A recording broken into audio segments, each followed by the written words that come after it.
difficulty. Don't look at me. This is the glare, man. It's clear, dude. The limelight. Don't go into the light. Don't look. Welcome to episode 2 of the Secret Society of Matching Jackets. Today we have my good friend of the last 26 years, Joe Mazzola. Here I am. I'm here. I'm a person. I'm alive. I'm living the life. And the special co-host for today is Rick the Dick. Hey, how are you doing? I'm doing pretty good. It's a podcast, so they can't answer you back. Oh, I had a rough day. Sorry. Like I always do. Drop in the comments to Rick the Dick how you're doing today. Please don't leave a comment to Rick the Dick on how you're doing today. He will fully reply to you. Or I will, as Rick the Dick. Rick the Dick. So this weekend we have the first Secret Society of Matching Jackets show. Joe Mazzola, or J.R. Mazzola as his stage name is, will be doing the pre-show musical performance. Maybe. I haven't decided what my name is yet. We're still trying to come up with the name. Yeah, the artist formerly known as Joe Mazzola. I don't know. I have a lot of people that hate me. I'd rather just be Ben Jones, man. The thing that a lot of people don't know about Dayton is it's actually a hub for paranormal activity and UFO sightings. It's true. There was a monkey man there. Our friend, well, he's not alive with us today. Rest in peace, Jeff. But he swore up and down, like for a good long time, and his mom too, that they saw a werewolf on 1008. And I believe that motherfucker. Was it a werewolf or was it a monkey man? So from what the story that he told me was that they're coming down 1008 late at night, and there's something in the middle of the road, and it's crouched down. And when they're coming around like 2:00 in the morning, you know, in 1008, this is a really secluded, dark area, and like behind Dayton.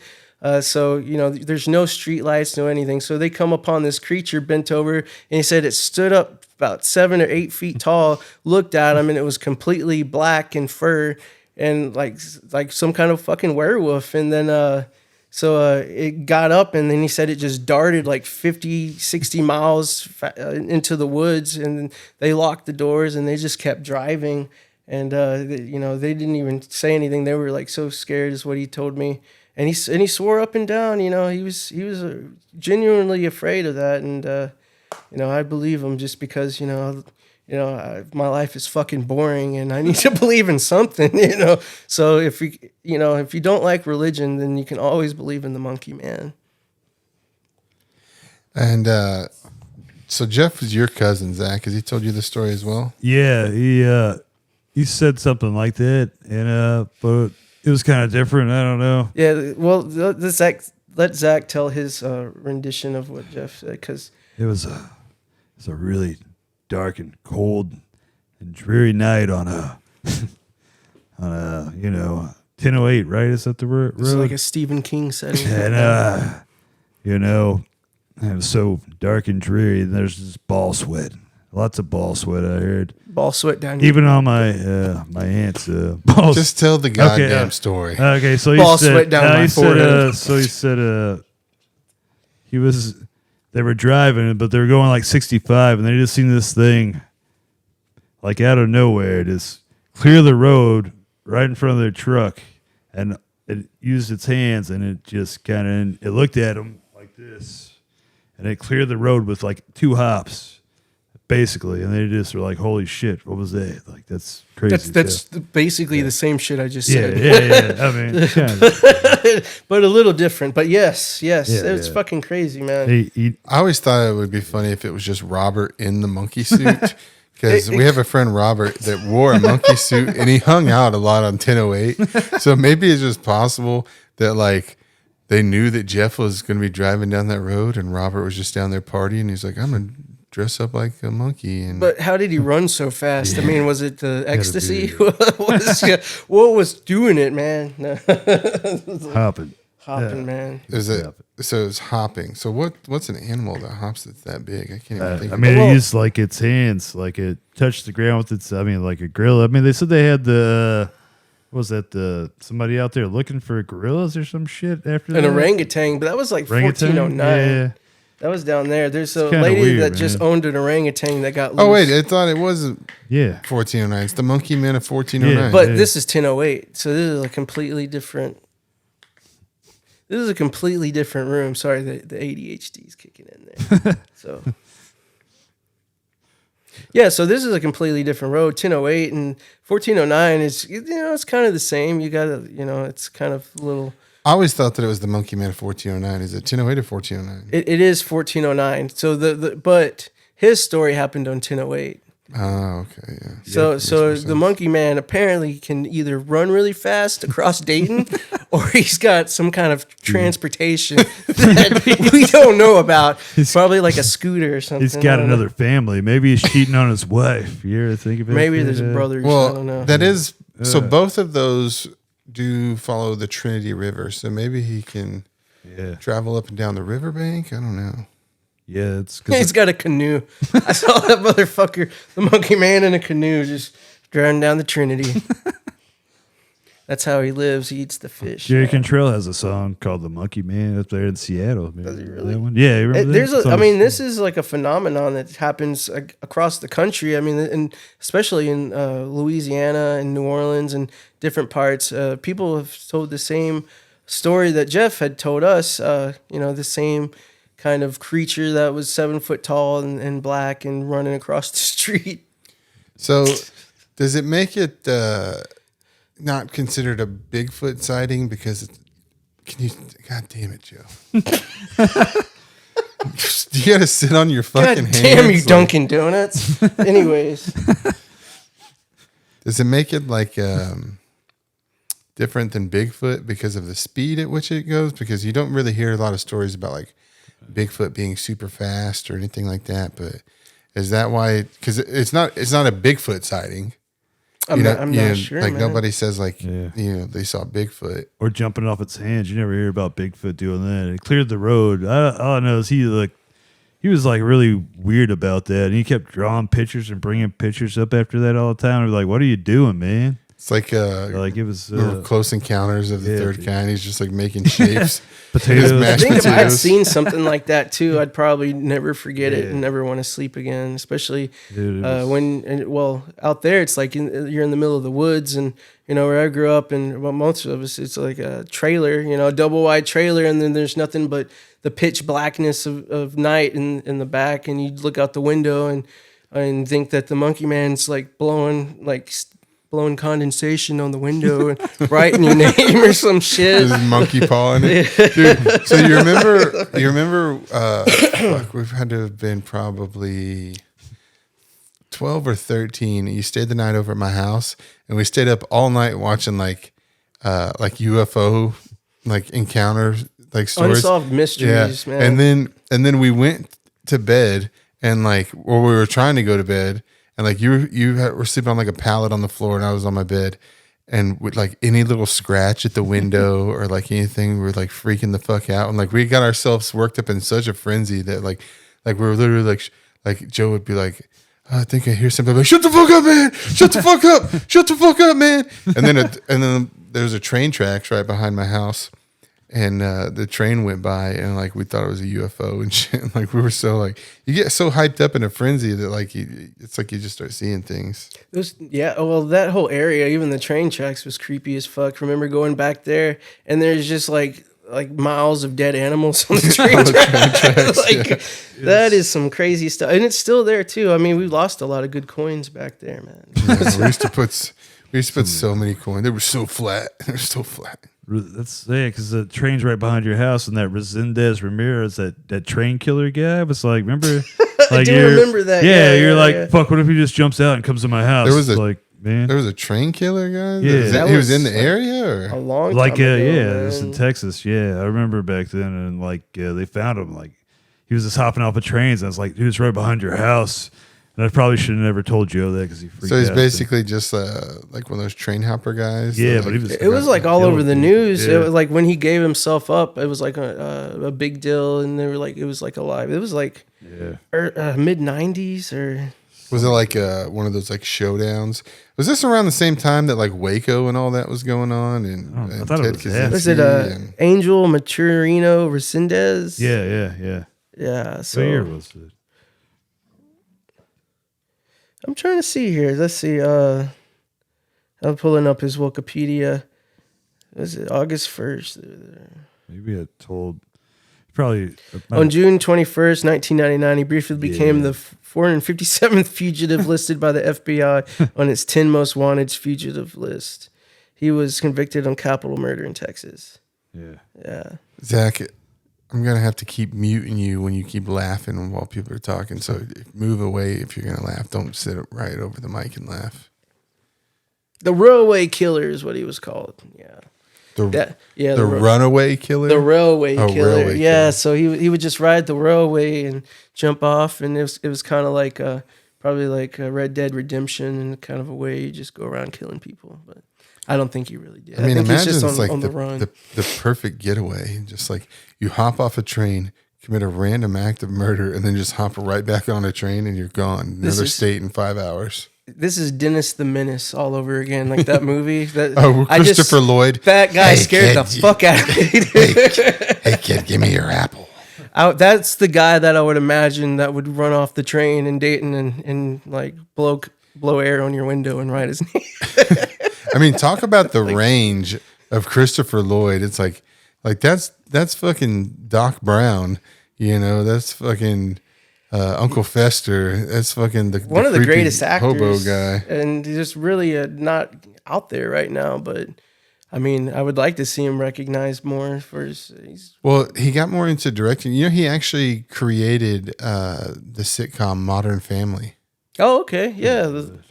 There you go. I mean, I don't really care for that show, but it's a pretty good show. It's got its parts. Yeah, it's got. I mean, they got some.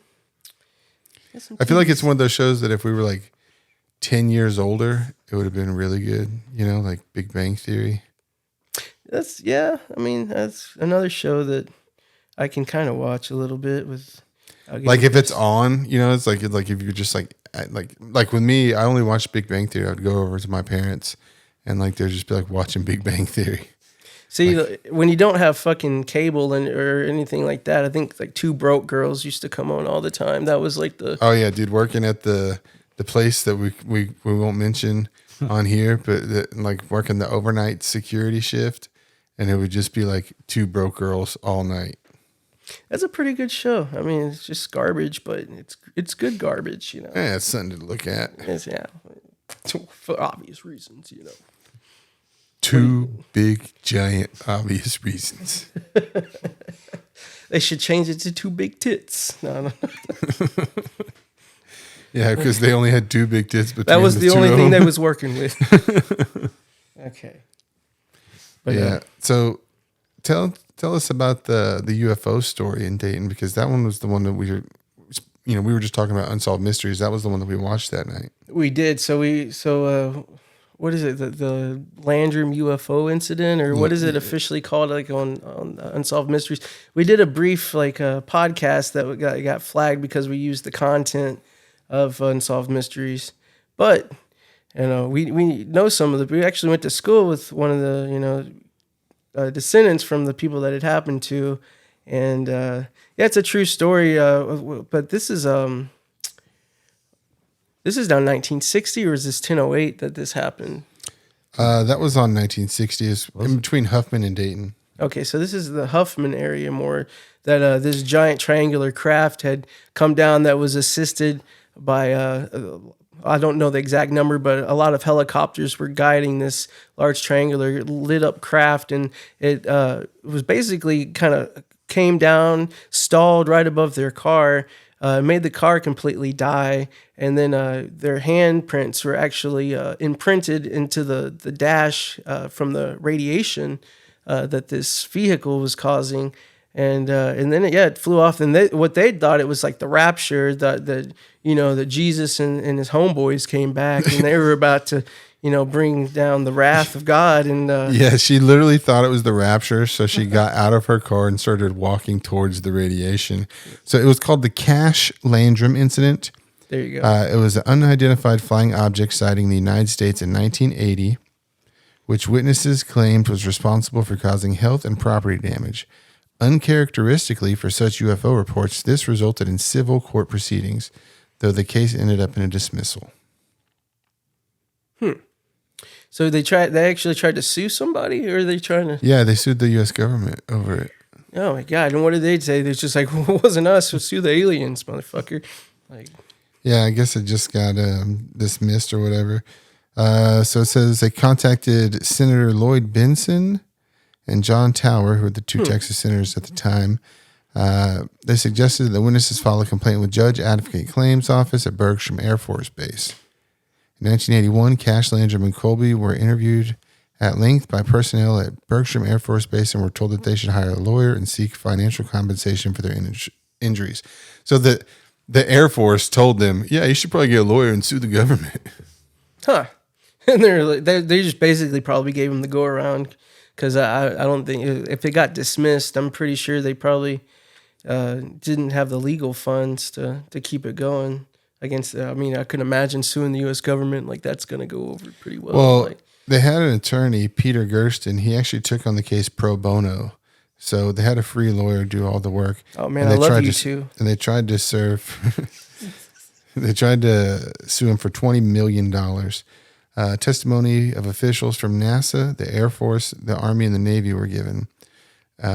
Persuaded by the testimony that no agency in the U.S. government possessed any such UFO and that no military personnel had operated any of the reported helicopters, the judge dismissed their case in 1986. So they dealt with it for 6 years.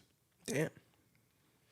And then, what's crazy too is it's like nobody really ever talked about it. Like we went to high school, we knew a lot of people, and it just was not something that ever really got brought up until we saw it on Unsolved Mysteries. And yeah, we were actually in the same grade as the son, I believe it was. His dad was a kid when it happened. Yeah. The kid that was in the car, and we went to school with his son. So, what had happened was, I guess the radiation had made their hair fall out, had made them really they had sick. burn, had like cancer, second right? degree burns. Yeah. Radiation burns. And they, the road was supposedly damaged as well. And when they went back the next day, like construction crews had already, it was all redone. Like the next day they paved over it. Wow. And, it's just like one of those things. It's just like it's documented. They know it happened.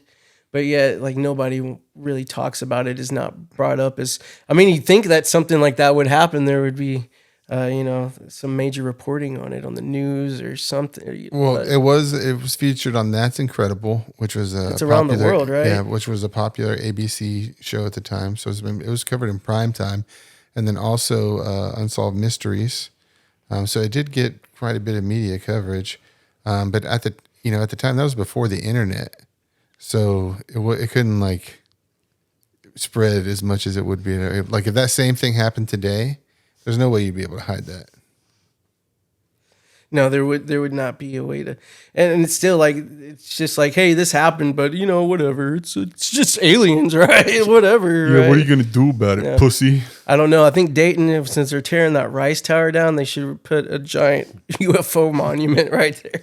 It'd be good for tourism, right? You think it would bring it, and then there's other stuff too as well. Well, there's just a lot of crazy stuff here in Houston and the Dayton area. They're gonna tear down the Rice building. They should build a UFO museum. People of Dayton are just put an overpass over the railroad tracks on 90 for crying out loud. Just paint an alien on that though. Right? We're coming down to the alien diner. Have a good time. So, have you yourself ever had any paranormal experiences? I have. I think one of the craziest ones is that a long time ago I was staying the night at an ex's, and this is when I was still 18, 19 years old, and her brother had committed suicide. And, they'd said, oh, yeah, he's still in the house. You could still feel it. And, you'd get those feelings you'd be in the kitchen and you would just feel somebody walking by you, right? and then you would look and nobody's there. Of course, nobody's there. And but the craziest shit is, I'm up there, I'm sleeping in what was his old room, and there's a mirror there, and I'm trying to sleep, and I look at the mirror, and then this just light starts forming inside the mirror. And, like one of those long rectangular mirrors that you buy at Walmart or whatever. Was it like a vanity mirror? Like an orb? Yeah, like an orb mirror, like an orb that's just glowing and starting to shine in the mirror. So I'm like looking at it, I'm like, what the fuck? And I look at the window, and like there's no light shining through the window, and I'm looking around to see if anything's coming through, and there's not. And then that's when I'm just like start looking, and I look at the light, and then a fucking face starts forming in it. And I said, "Fuck this!" And I ran downstairs. I've been so fucking it definitely. I know what I saw, and there's just no other light in the room that could have been there to reflect into. I mean, it was a pitch black room. So mirrors are definitely portals that are used. I really believe that energy can manifest in mirrors, and then I've read too as well in doorways and any kind of geometrical frame or shape that something can come through like that. But I mean, I know all kinds of like some stories that have been told to me here that are just wild. Like for instance, here in Houston, and this happened like I want to say in the 50s or 60s, there was a giant bat. And it was called the Batman incident or whatever here in Houston in the Heights area. And this reported by this family that I'd actually seen this giant bat that had came down in their yard or whatever. And it was just like a large humanoid Batman type thing. And what's crazy was I didn't even know about that story until my mother-in-law had told me the story. They're coming back from Austin on I want to say 290 from one of the colleges, and they're coming down, and it's late, and she says that this huge bat winged man looking thing flew down and like brushed over their car window, the front windshield. It just came down and swooped and went right over it. And I'm like, no fucking way. So I'm thinking like a huge bat humanoid thing, right? So I looked it up, and then I've very well found that story in the 50s that was about a Batman that's here in Houston.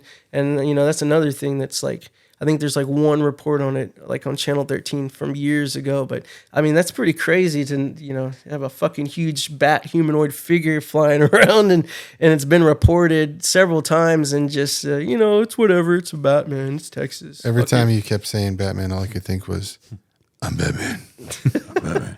I'm Batman. Jeepers Creepers. I was thinking about Jeepers Creepers. No, it's like the Mothman. That might be like the Mothman. Yeah. Mothman.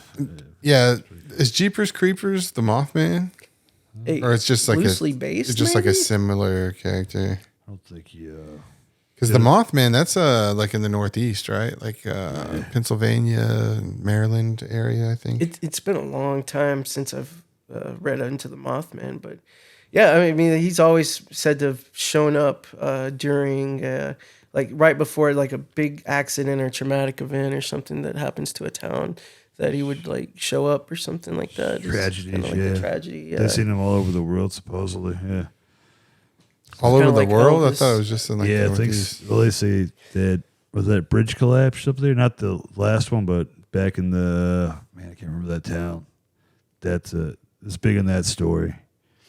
I can't remember right now, but I don't know. I never heard too much about the Mothman. I just remember they made that movie about it, Mothman Prophecies or whatever. yeah. I think everybody, well, I don't think the Spaghetti Warehouse is around anymore now, but that used to be a really big one. It's something here in else Houston, now. I'm not sure what it is, but the building's there, but it's not Spaghetti Warehouse. But yeah, I remember that was like a big haunted thing. Yeah, they do haunted tours around here in Houston, which is probably some methed up old guy that's, just taking you around some shady spots and telling you where people died. But I mean, if you're into that kind of thing, I feel like that is actually a brilliant business plan, is to just like take, like you do like a ghost tour or whatever, but then you just take them to like the shadiest parts of town where they already feel scared. You know, like it's just like they're already scared that they might get mugged by a crackhead. So it just adds to that element of fear, and they'll just believe whatever you say. We literally just went to Sharpstown Mall. We went for a visit. I showed them some stores. Some of them bought some of those paintings of Popeye with a fucking gold chain or something. I have that shirt. I wore it on the last podcast. Is that what I'm thinking? I wore that shirt on the last podcast. Did you get that at Sharpstown Mall? No, I don't. My mom got it for me. I don't know where she got it at. But I love that shirt because it reminds me of 2005. That is a very 2005 shirt, especially paired up with some big ass shorts that go past your knees. Some Air Force Ones, Well, remember the Fat Albert trend? Like everybody was decked out in Fat Albert back in the day. Was that Iniche or no? It was Sean John or something like that. I forget. I don't remember. I just know people had Fat Albert all over their clothes. It was on their jeans. I mean, nobody even brings that up anymore. Do you remember? Okay, this was the craziest one. Hey. Do you remember when we were probably 5th or 6th grade? And they would wear the polo boots, and they would have their jeans. Boots with the fur. No, they would have their jeans so starched, like so starched that it looked like they had shoe boxes around their calves. You remember that? Like they were just like the crease with the. I mean, just it literally looked like they had shoe boxes on the inside of their. I was pants. so jealous because I'm like, man, they can actually afford to wash their clothes, man. Like here I am wearing like fucking 3-day-old Jinkos, man. That's got some fucking rip up the side, bro. Jinkos, man. That's the most comfortable jeans, dude. I had Jinkos, and I wore them like all year, and then like right towards the end of the school year, I got put in ISS, in school suspension, for wearing Jinkos. I was like, I just wore these last week and the week before that, and basically every Wednesday since school started. They thought you were packing, bro. I was packing a Hot Pocket in one of the pockets. Packing some Heelys on my feet and riding away. What's crazy now is, when I worked at a School of Rock, all these kids would go on fucking eBay and buy all these old jeans for like hundreds of dollars, and I'm just like, what? Are you wearing fucking Jinkos? Like, where did you get these at? They look brand new, and they came Jinko back. did a re-release, or they started selling again, or something like that a few years back. I remember. They were comfortable pants. I mean, these days, and I don't even understand why. Like these people wear like fucking tight ass Wranglers. It's 115 degrees outside in the Texas heat, and it's just like, are you trying to fucking smuggle your balls? I don't understand. Like, what's the point of having sweaty balls? Like, it's not fun. Speaking of Wranglers, do you remember that time that your mom took you shopping and you got like a bunch of like cowboy like stuff, like not Western wear, but like, I think someone gave that to us. Right, you got his. I don't think we bought that. I think. Oh yeah, you're right, because it was someone died. No, it was right after Christmas, so I think somebody gave it to you as a Christmas present. It could have been, and man. You came over to my house. Oh yeah, wearing the fucking boots and the jeans. I had a shovel too, bro. Your dog had died, and I came over to help you bury your dog, and that's why I wore the cowboy outfit, because I figured that was the most appropriate and respectful thing to wear while burying a dog. This is how my mind worked as a kid. and then you walked in the house, and my dad took one look at you and immediately just started like fucking cracking jokes, and you got pissed. You were just like, motherfucker, like. Well, yeah, he's not wrong. He's not wrong. My balls were really sweaty and it fucking sucked. So. I was like, fuck that. If you got a big dick and balls, you're not wearing Wranglers. That's for fucking sure. And another thing is that my dad would always have me get Joe to come help us move things around the house. Or when we moved in, he helped us move in. And after my house burned down, he helped us move the new furniture into the new house. And Joe had this thing where he would always damage the walls. It was very intentional. As a kid, I just wanted to break shit. It's not enough. You're manually moving shit for free as a free child labor, but they get to. Got to damage some stuff too, bro. Hilarious because I don't know what the fuck I damaged. Earlier, he damaged my wall. It in my defense, the chair was way too close to the wall. I did not know.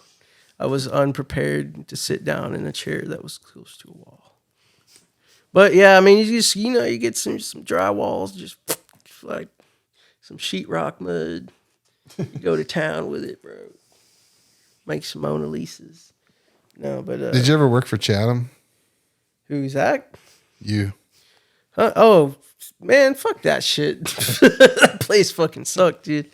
Fucking what do you call it?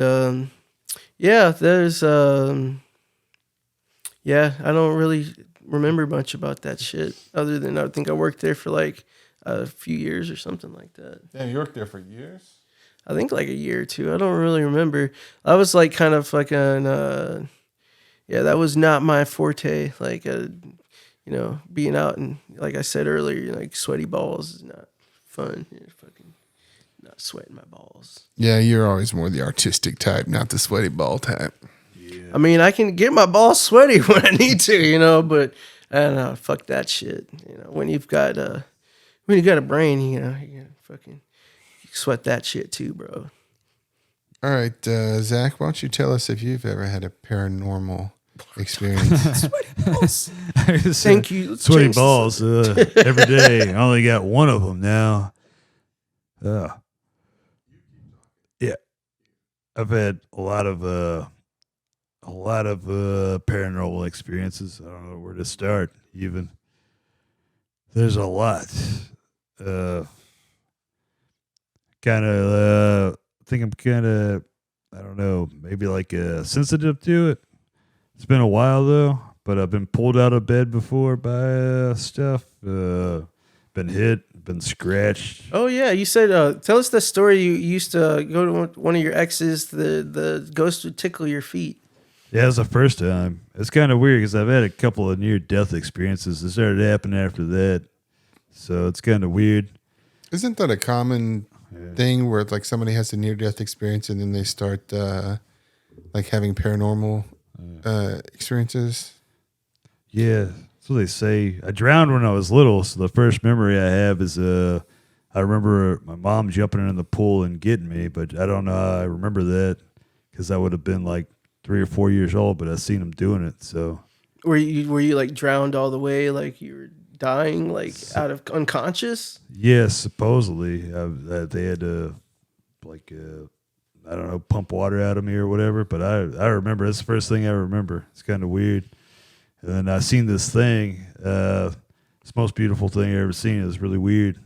Sitting on a diving board. It's weird. I know it's weird. I never told anybody about this story. It was crazy. Was it like an angel or something? I don't know what the hell it was, man. I don't ever tell. I told my mom that, like, she's like, why didn't you ever tell me this? Like, thought you were going to think I'm fucking crazy, but a lot of people think I'm crazy anyway, so, I mean, why not? But fucking, then it was after I was 18 or whatever when my appendix almost died. And I think you just had neurotoxicity. yeah, probably. But yeah, it was weird. And then after when my appendix exploded, this guy over here was making fun of me the whole time, calling me a poontang. Like, yeah, but that's when I started seeing stuff. It was pretty weird. I didn't drink back then, so I wasn't fucked up. But I mean, it was pretty crazy. Yeah. Pulled out of the bed, man. So when's this ghost going to start tickling your feet? Yeah, that's what I'm waiting for. To tickle the that was the first time I stayed at. This apartment had to be haunted as fuck because that's where I started having all the weird shit happen. Like, and people would come over there and get scared because. But the first time I stayed there, my feet started getting tickled, and I was like, "What the fuck is this about?" Like. Is it possible that you just had restless leg syndrome? No, I have that now, though, supposedly. But friggin' it was, no, not at all. And then something set on my legs, and I was like, what the hell? And you could feel it. It was weird. I couldn't lift them. I was like, what the hell? But could have been. It does sound like it, right? But I was young back then. I had to be, 19, 20 maybe then, But it's pretty weird. That's the first experience. So I actually don't believe in ghosts. Yeah. And it's not to say that I don't believe in the paranormal. I just don't think that it's ghosts. Your dog's named Ghost. Yeah. Well, his full name is Ghost Malone. But no, I don't believe that like ghosts are a thing where it's like people die and then it's like the spirits. Like I think that there's like entities, but I don't think that they're ghosts. I think they're like Energy. angels, energy. demons, energies, the jinn, like that kind of stuff. Well, yeah. Fourth dimensional A beings. lot of spirits. So like spirits exist, and they're all different types of. The nature beings and things like that. And from what I've read, like elves and fairies and dwarves, and I mean, those are all like kind of spirit images. And so when people do DMT, they sometimes see them in fractals, or like they have clowns, and there's all kinds of these these trickster entities, and there's nature entities and just fairies as well. So I mean, and it's all just energy and spirit that exists. And I think when people that have experimented with DMT or any type of psychedelic or anything like that have probably come into that consciousness and experienced that in some kind of form or way. And yeah, it's definitely real, man, for sure. I mean, I read experiences all the time about similar to things that I've experienced. So, if you can go and read forums and people across the entire world have had these same exact unique experiences, maybe it's not unique that, it all really kind of leads back to, that there's a supreme and the Brahman or whatever. So it would call it in Hinduism. And like the machine elves, like so many people yeah. do DMT and then they all talk about these same machine elves, and the machine elves are always like talking shit to you. They're like, "What the fuck are you doing here? You're not supposed to be here." See, I didn't get the experience of ever seeing machine elves, but It's not something that everybody like. Apparently, there's like I think there's also like levels to it. Because like there's clowns, man, and I thank God I've never seen any clown. Well, I didn't back then, and I don't think I would do it. but for sure, yeah, clowns do not sound like a fun experience. Speaking of clown, Zach, What? Fucking clown! Tell us about your hat. Oh yeah, it's one of the things. Oh, the hat I'm wearing. Yeah, shift your head up like that. You can see that? Yeah, this is a Trish Smart hat. Pointing down now so you can see the. Yeah, that is our friend Trish Smart. She is a comedian and an artist, and that is some of her merch. You should go check that out. Definitely. Why don't you tell us where you got that hat, Zach, while I look up what her website is? Oh, I got it at the show over there in Austin. Y'all did. It was really awesome. It's a good time, man. I always love it there. It's a great show. Can't talk too much about it, but really crazy, great place. Yeah. It's a good time. So it is IHateTrishSmart.com. So y'all be sure to go check out her website and buy some shit. Or just give her money. There's a virtual tip jar in there. Now, normally I wouldn't promote anybody's stuff, but she uses it all to create art, which I'm all in favor of. So she actually runs a comedy club at Burning Man, which I think is pretty cool. So if I ever go out there, I'm going to do some She's comedy. really funny, too. Yeah, she's a great stand-up comedian. is Oh great. yeah, it was great. She Great got show. the Big Joke book on Kill Tony, and she also got Secret Show. So yeah, she's pretty funny. Pretty cool. Yeah, they got some great comedians, and then on the show coming up too here on Saturday, got a great lineup. I know it's a secret, but Yeah, it's a secret lineup, and also, so I wanted to do this show differently. So for the Secret Society of Matching Jackets show, it is going to be a series. It's not going to be monthly, but I plan to do like 5 or 6 a year. It's going to change locations every time. It's always going to be a secret location, secret lineup. And one thing that's different about this, which you don't see so much in Houston, but you do see at a lot of the comedy shows in Austin, is there's no host. So one comedian brings up the next. So it's just back to back to back to back to back to back comedy. You're not getting this little filler in between, like it's, you know what I mean? And it's not to take anything away from hosts, but I feel like it just makes it, like all killer, no filler type thing. So, and also, us having a pre-show musical act from J.R. Mazzola. Yeah, my crusty ass will be there. Check it out, guys. JR.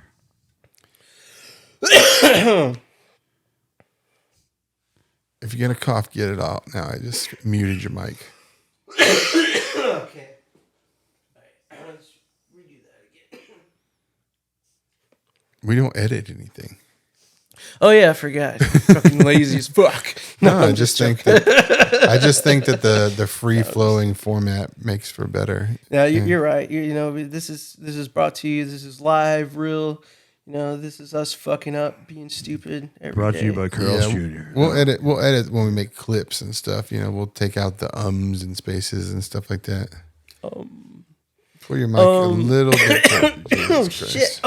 Jesus Christ, guys. I'm gonna edit that part out. Anyways, yeah. Yeah, so I'll be there like playing some music and doing a lot of really cool stuff, man. I'll have my guitar, and it's gonna be a little bit of like a mood setting, ambience kind of thing right before the comedy show. So yeah, man, check it out. You probably already bought a ticket, so you're gonna have to listen to this shit anyway. So yeah, great. I think it's gonna be a really good time. You think so? It's hard to do. It's hard to do something different when it comes to like when I was throwing parties, it was easy to do something different because you could literally just do a different theme to every party, and then you just put what the theme is on the flyer, and people would dress up to the theme because as we all know, the ravers are all about their costumes and stuff like that. I'll be wearing rave costume. He will be wearing a rave costume, but donate your Muppets today. It's going to be pretty gonzo. Fucking gonzo, man. Well, Super Grover was my fucking thing, but that's is that even the Sesame Street? I like the hecklers. The old fucking guys and the I don't even remember their names. I don't know their names either. I just know that they heckle. Yep, those guys are assholes, but they're my kind of asshole. They're my kind of assholes. That's me in a box. Yeah, they're pretty good. I like those guys. Their name eludes me and it's bothering the fuck out of me right now. Yeah. If you can remember the fuck they are, put it in the comments. You talk and I'll look it up. There he goes. He's gonna look that shit up. If you're still watching, thanks for watching. Have you drank Vitamix today? If you have, then you'd probably lose some fucking weight. If you live in the Houston area and are obese, then Vitamix is for you. They're not paying me to say this. I just feel like I should help you in some general kind of way. If you want to buy me a Vitamix machine too, shit, I'll take it. So their names are Statler and Waldorf. Yeah. It was a W. Yeah, there you go, Waldorf. Statler and Waldorf. They remind me of the rich guys from Trading Places. Trading Places, yeah. That's probably where they made. No, they were there. The Muppets were around before Trading Places. So they stole that. They stole that shit. Well, it's just two old guys. Well, they should just Old remake rich that movie with the Muppets. Have you seen Trading Places 2? Or not Trading Places 2, Coming to America 2? Yeah. Yeah, that was okay. It was at its moments. I think I watched it once and never fucking watched it ever again. Yeah, I think I watched it once and then forgot that it existed until just this moment. It probably would be good to watch again, maybe. I think they kind of just made it super lame, with all today's kind of shit. Every remake they make these days kind of sucks. Hocus Pocus 2, what a fucking bummer that shit was. If you liked that movie, you're fucking retarded. That shit sucked ass, bro. And I'll back it up any day. Hocus Pocus was such a good movie, dude. And then they had to go and make Hocus Pocus 2. What a fucking shit in the woods, dude. That's fucking Blair Witch Project was better than that shit. I had to get that out there. What a disappointment. What's some other terrible sequels? Joe Dirt 2. I haven't watched it, fucking but I heard Crackle. it's terrible. Dude, why did he do that? I think he should make a redemption Joe Dirt because, that was the shit. Just completely take like Joe Dirt 2 remake, but he just wakes up from a head injury and the whole second movie was all just a dream. It's just like fucking the whole Roseanne series. I think Dallas is the show that originally did that because they were so unhappy with how something happened in the entire season that they woke up and there's just the whole thing was a dream. It's Patrick Duffy, right? Yeah, Patrick Duffy. Yeah. But they did the final episode of Roseanne. The whole last season. That was so the whole last season was a dream. Yeah. Or no. It was her writing a book. Yeah. She was writing a book. Dan died. Yeah, Dan died, and she was writing a book where she like had won the lottery in the book. Such a bitch to have to write like that. It really is. That was a sad episode, man. I remember that. They're like, we want you to, and the writers had to be like, but I don't want it. Like, okay, look, I'm paying you. You write it. Well, my thing is the show came back, and then they killed her. And Dan was alive in the show. I don't know if they ever explained that, but then she was on Ambien one night and tweeting racist stuff and got canceled. She did. But what's great is that there's been this like the reversal when it comes to cancel culture. So now people are so sick of it, but also in the comedian world, like they don't give a fuck. Like Roseanne got canceled, Tony Hinchcliffe got canceled, Joe Rogan, they tried to cancel him multiple times for saying the N-word. But you know, all these guys, they run their own businesses. So it's like, you can't, if you own yourself, you own your marketing, like you can't be canceled, like, cause nobody can fire you. Chappelle, I mean, shit, right? They offered him $50 million. He ran. It wasn't that he didn't want the money, but he didn't want to get his booty hole raped. Good Williams, are you on drugs? Instead of the emerald tablet.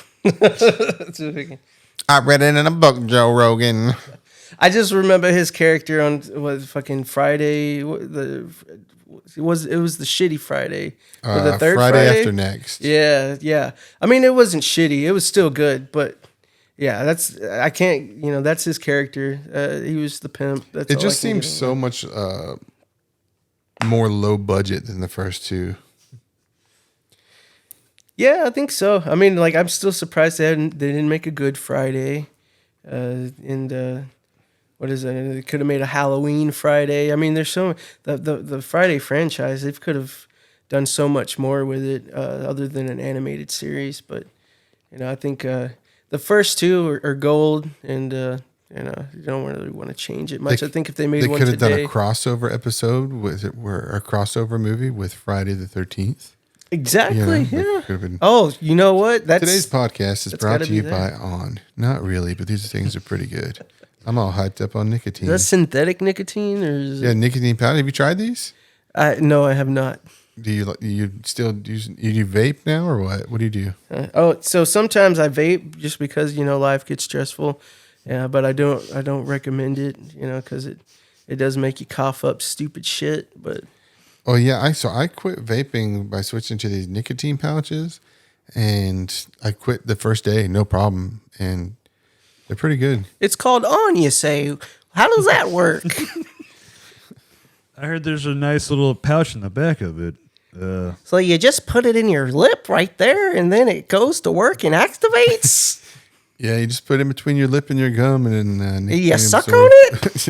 No, you don't suck on it. It just absorbs into your thing. You know what actually got me? I was watching Theo Vaughn's podcast where he's interviewing Tucker Carlson, and Tucker Carlson is putting, but it's a different brand. It's putting like 6 in his lip. It's called Zen.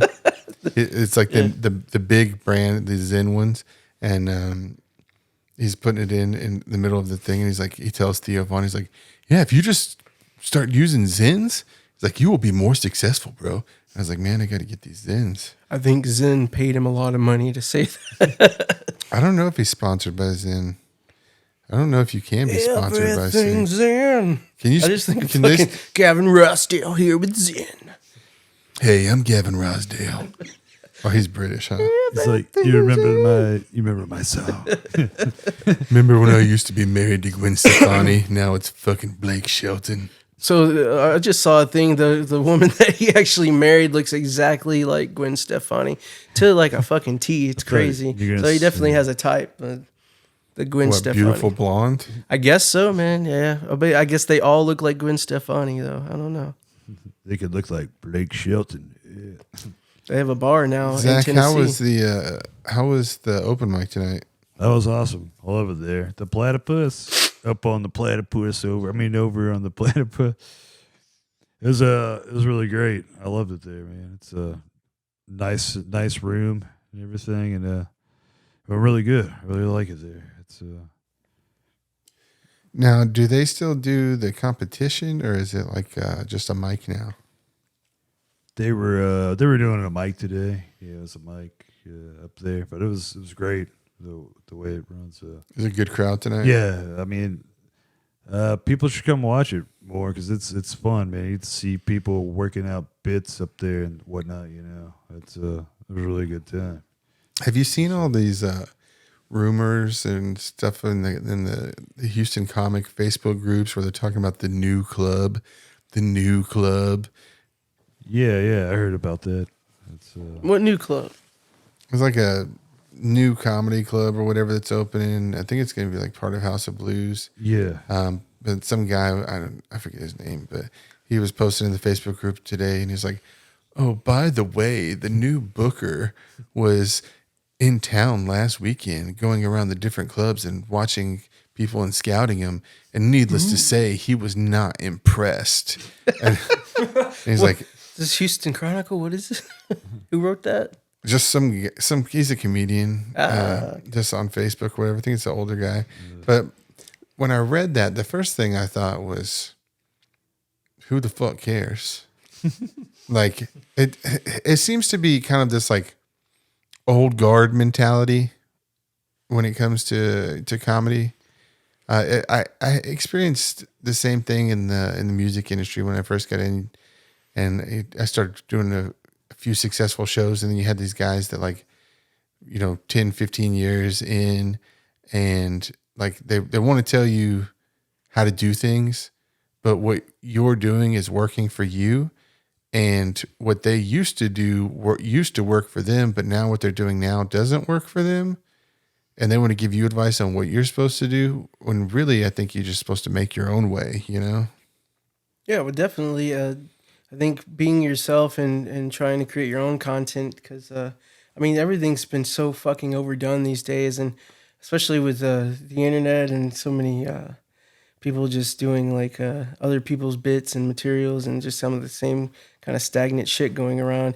You know, unless you're going to comedy shows and like the one this Saturday and seeing fresh new comics, especially in the Houston area, you're not going to have that perspective other than if you're actually there, at the place, experiencing it for yourself. So you can't really go by what, some douchebag writes on Facebook, even though. Well, I'm not saying he's a douchebag, but it's just that, me, I'm very. I don't know who this person is, but I'll just throw that word out there. But me, I'm very standoffish when it comes to certain things. Like, I want to do things my way, and there are people that I will take advice from. Like, I don't mean to say that like I'm always right about everything, because I'm still very, very new to this, and I will take advice from there's a lot of people that I respect, been doing a lot longer, and they do give great advice and have helped me a lot. Like I can't thank them enough. But then there's other people that give advice, and it's just like they're just talking just to fucking hear themselves talk. It's like they're just on this fucking high horse, dude. And I don't understand it. Like it just makes me want to like do the opposite of what they're saying. Well, anybody's gonna come over and kick tires and tell you their fucking life story and try to impose it on you. Usually, most of those people are energy vampires. Is what I think in a way. But they see that you got something going, and they think that they're gonna come over and direct you in whatever way that they're doing, and then maybe that gives them a dopamine hit. I don't know. Let me tell you about what I used to do, Sonny. We used to listen to comedy records. Records on vinyl. Bill You ever Cosby. heard of a little person called George Carlin? Oh shit! Did they really? I mean, George Carlin, one of the greatest, of course. So, Yeah, but, he's a fucking goat. you know, that's Him, Chappelle, definitely Louis C.K. Just to listen to the Bill Cosby records. John Candy. I never did. That's another one. When I was a kid. I mean, Dude, I love John Candy. I remember when John Candy died, my dad was so upset. When John Candy died, my dad was like, it's like, another fucking fat comedian died? Another fat comedian died? He was like, somebody better go fucking check on John Goodman right now because he's all we got left. Oh, John Goodman too, man. I mean, he had to take over fucking John Belushi's role. I think it was John Goodman, the one fat comedian that outlasted them all and actually lost the weight, you know. John Goodman is the Keith Richards of fat comedians. Yeah, he's not going down ever, man. You know. and he lost all that weight. He's on the Righteous Gemstones or whatever. Yeah. But he's also well, it's not Roseanne anymore. It's the Connors. See, I've watched a few episodes, and I mean, it's all right. It's You know, I used to watch it. I mean, it was a great show. The original was when a she great came show. out, yeah, when Roseanne was alive. It was she's still alive. Oh, Well, in the show, on the show, character, yeah. No. Rest in peace. yeah. No. But it was a great show. But the thing is it was a ripoff of Married with Children. So Married with Children came out, and it was the first one that was like this blue collar, like, you know, like Raunchy, white trash. You know what I mean? And then an actual portrayal of like the place that I come from.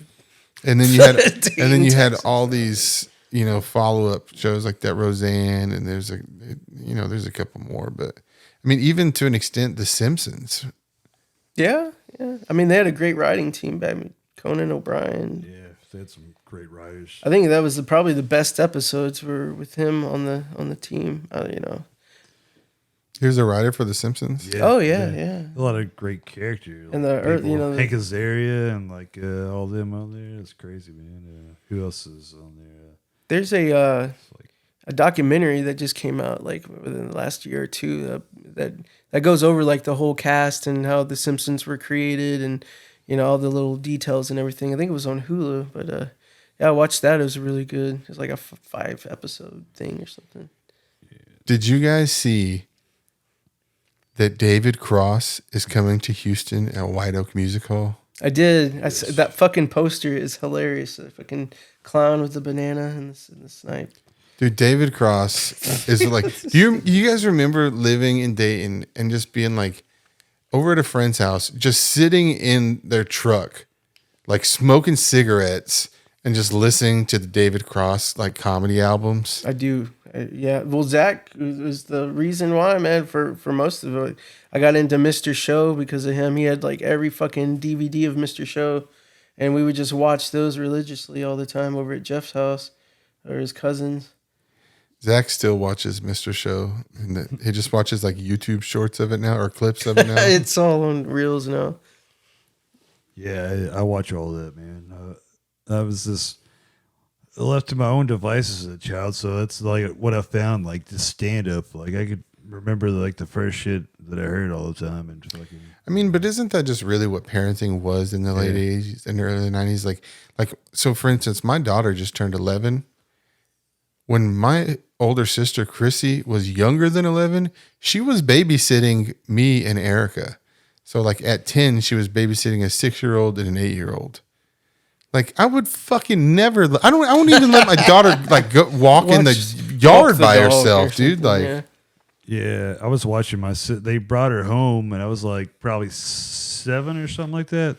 Like we're gonna go take a nap, and I was like, "What the fuck? It's a baby!" Like, and I was like, "All right, just rock her or something if she wakes up." I was like, "What the fuck?" You know.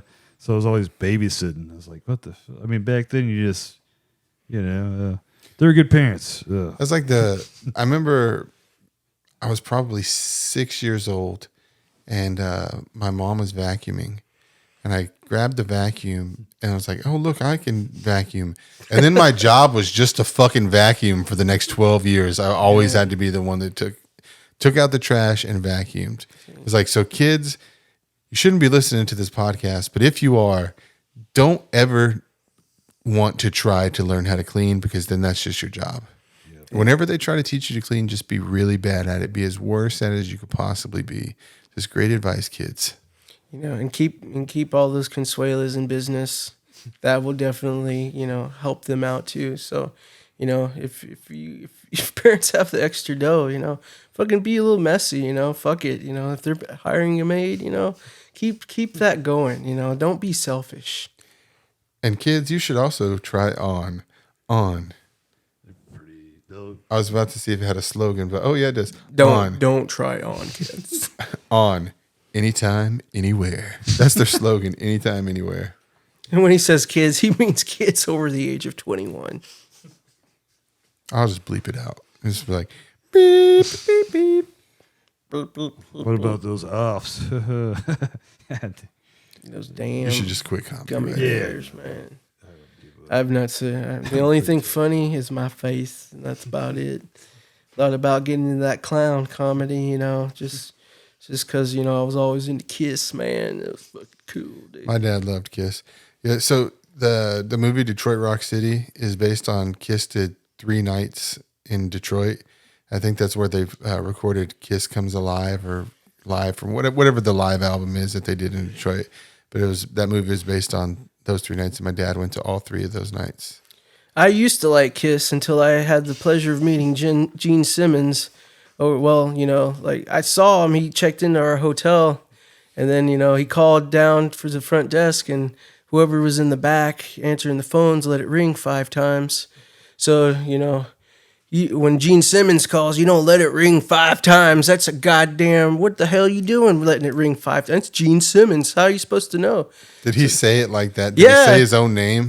No, third person? well, he did. So he called me, he called me a few choice words that, I thought was pretty fucking crazy. Then threatened to say like, oh, I'll fucking tell everyone on Facebook about this. And I'm like, about the phone ringing 5 times? Like, dude, go ahead Fucking- go ahead and write a bad review from Gene fucking Simmons. Give us 1 fucking star, Gene fucking Simmons, that says like, they let the phone ring 5 times. The fucking internet will flame you so hard, dude. He was Like, here for a charity event, dude. Like, he was literally like there to sign. He was here for a guitar. charity event that he probably got paid $100,000 to do. He was there to do something, man. But he was a total asshole. But you know what? I looked it up. He has got an album called Asshole, so it's part of his thing. And then I was telling this story to a guy at Guitar Center, and it was totally like the fucking Tenacious D movie, dude. Like the guy fucking like goes to the back and like he's like, "What did you say about the Pick of Destiny?" But no, there's like Ben Stiller's character. So yeah, it looked exactly like the dude. This is like over the Guitar Center in Westheimer, right? So he's there, and he's like, he goes over and he's like all into this, and he shows me the fucking Van Halen record, and he's like, look at this record, and I'm like, he's like, you know Van Halen, right? And I was like, well, of course, right? So he shows me the back and special credits too, and he goes, Gene Simmons, and so he tells me the story. So like these cats are. Right, they're on Sunset Strip or something, and they're playing, and it's Van Halen, right? And they're playing this crazy fucking, it's Eddie, and he's playing his guitar, right? And they're fucking, the crowd's going wild. And back then they were called another name. They weren't Van Halen yet. They were something else. And so like they get off and they go to the back room, and when they get there, Gene Simmons is waiting there for them, but. And they don't know who it's Gene Simmons. It's just some fucking guy there, right? So he's like, y'all should change the name of the band. And he's like, who the fuck is this asshole telling us that we need to change we just killed it out there. And this guy's telling us we need to change the name of the band. And then, lo and behold, it's Gene Simmons. He fucking showed so many bands how to do it big. So Kiss, everybody knows Kiss. Well, did they it almost huge. invented arena rock. Like, granted, like people were doing arenas, but like the show aspect of it, the production, like they invented that shit. Yeah, so he took that knowledge and showed a lot of bands, and I don't know any of the other ones off the top of my head, but of course, Van Halen for sure. Like he helped them, get to where they were too at that time, which is, something I didn't even fucking know. So, give it to the Guitar Center gods, fucking The Ben Stillers of the world out there. fucking the wizards. Come over here so I can Guitar stab Center. you. Knights in Satan's service. So you're gonna buy those strings, right? And then you just don't buy anything. Yeah, thanks for the free guitar pick. Yeah, no, this guitar pick sucked. All right. So I think that about wraps it up. Joe, do you have any internet socials or handles that you want to do so people can find you where to follow you? Yeah, so you can follow me on YouTube at Texas Alchemy. And on Instagram too, or fucking Facebook, whatever the fuck. I don't care. I'll probably accept it or whatever, and you'll post some shit about stuff I don't really care about, and I'll scroll through it, man. It'll be great. Yeah. And Rick the Dick, what's your Instagram? Rick the Dick, or Zach Melton. And I look like this. Yeah, that's how you can find me. Please find me. Just search engine Rick the Dick. Yeah. And just, go through the Google options. Just Google Dick. And you can follow me. Well, if you're not already on my YouTube channel watching this, it's at Buddha Love Presents. I'm sorry. No, it's not. It's actually at Buddha7. No, what is it? YouTube? At Buddha Love 798. That's what it is. At Buddha Love 798. But Buddha is spelled Buda. Or you can find me on Instagram at Mike Ryan Comedy. Thank you for tuning in to episode 2 of the Secret Society of Matching Jackets podcast. Thanks, guys.